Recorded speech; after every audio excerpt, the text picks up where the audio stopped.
Welcome back, viewers, to the exciting world of technology from which you can get the priceless information about tech, vehicle, machines, aeronautics, autology. Out in the wild, survival is about adapting. It's about finding new ways to thrive when your resources run low. Our world is facing a similar challenge right now. We've relied on oil for a long time. It has powered our cities, fueled our journeys, and built the very fabric of our modern lives. But this reliance comes at a cost. It's a bit like depending on a single water source in the desert. If it runs dry or becomes tainted, you're in serious trouble. The push to replace oil isn't just a trend, it's a critical survival mission for our planet's long-term health. We have to ask ourselves, can we find a new way forward? This isn't just about saving the planet, though that's a massive part of it. It's about securing our own future. Relying on a finite resource, one often found in volatile regions, is a risky game. It creates instability. It makes our economies vulnerable.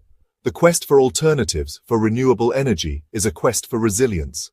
The wind in your face, the sun on your back, these are powerful forces of nature. For years we've known how to harness them. But now, we're doing it on a scale that is truly game-changing. Solar panels, wind turbines are no longer just niche gadgets. They are becoming powerhouse players in the global energy grid. Think of it like this. We've gone from building a small campfire to engineering a massive controlled burn that can power a whole city. The cost of solar power has plummeted by around 90% in the last decade alone. That's a staggering drop. It's making clean energy cheaper than fossil fuels in many parts of the world. This isn't just a dream for the future, it's happening right now. In 2023, the world added 50% more renewable capacity than the year before. That's the fastest growth rate in 2 decades. We're seeing solar farms shimmering in deserts, wind turbines spinning offshore, capturing immense power from the elements. This is human ingenuity at its best. It's a fundamental shift, moving from digging things up to harnessing what's already there, all around us, every single day. Then you have the revolution on our roads. Electric vehicles, or EVs, are hitting the mainstream. It's no longer strange to see a car plugged into a charger instead of filling up at a gas station. Major car manufacturers are committing billions to phase out the internal combustion engine. In 2024, 1 in every 5 cars sold globally will be electric. This is a direct assault on oil's stronghold, transportation. These cars are getting better. Batteries lasting longer, faster, charging more charging stations.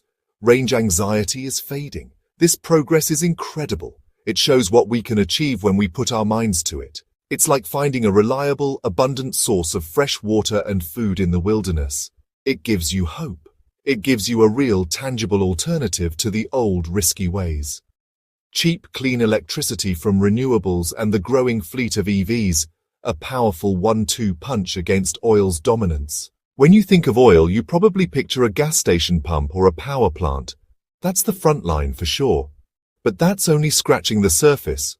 Oil's tentacles reach deep into every corner of our modern world, often in ways you'd never expect. It's the hidden ingredient, the secret sauce, in countless products we use every single day. To truly understand the challenge of replacing it, we have to map out its entire territory. It's not just in our fuel tanks. It's in our homes, our hospitals, the clothes on our backs. This is where the survival mission gets really complex. Let's start with the things that get us off the ground. Aviation is completely dependent on petroleum. Jet fuel is a special kind of kerosene, a product of crude oil. It has an incredible energy density. It packs a massive punch in a small volume, essential to lift a 400-ton airplane and cross an ocean. The same goes for aerospace. But it goes much deeper. Walk through your house. The plastics in your computer, your phone, your TV, your food containers all started their life as crude oil. The chemical industry transforms oil and natural gas into building blocks called petrochemicals. These are then used to make everything from durable pipes, insulation, synthetic fibers in carpets, and furniture. Look at your clothes. That fleece jacket that keeps you warm, it's likely made of polyester. The stretchy, durable sportswear you wear, nylon, spandex. All of these are synthetic fabrics derived from petroleum. Even our health depends on it. The pharmaceutical industry uses petrochemicals to create a vast range of life-saving medicines. Things like, the fight to unseat oil is being waged on two main fronts, generating electricity powering our ground transport. This is where renewables have their best shot, and honestly, they are making some serious ground. For electricity generation, the tide is clearly turning. As we've seen, solar and wind are becoming incredibly cheap and are being deployed at a record pace. In many places, building a new solar farm or wind farm is now more economical than keeping an old coal plant or gas plant running.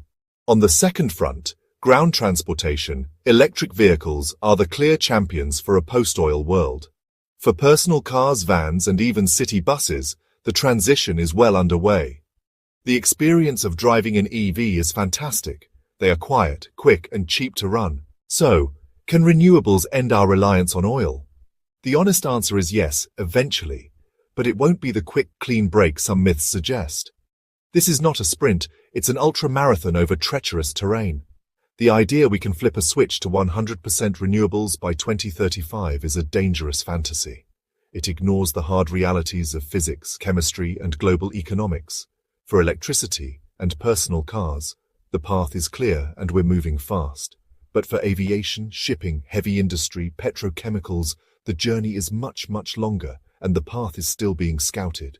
We must bust the single silver bullet myth. Replacing oil will require a whole arsenal of solutions: solar, wind, geothermal, nuclear, batteries for cars, hydrogen for trucks, sustainable aviation fuels for planes, bioplastics, advanced recycling, green chemistry. Anyone who says one of these alone is the answer isn't giving the full picture.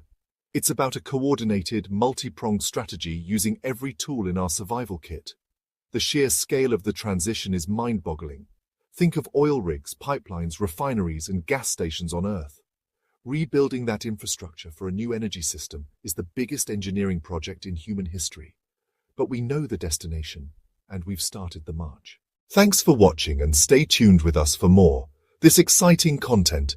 Please like, share and subscribe, and keep watching Autology.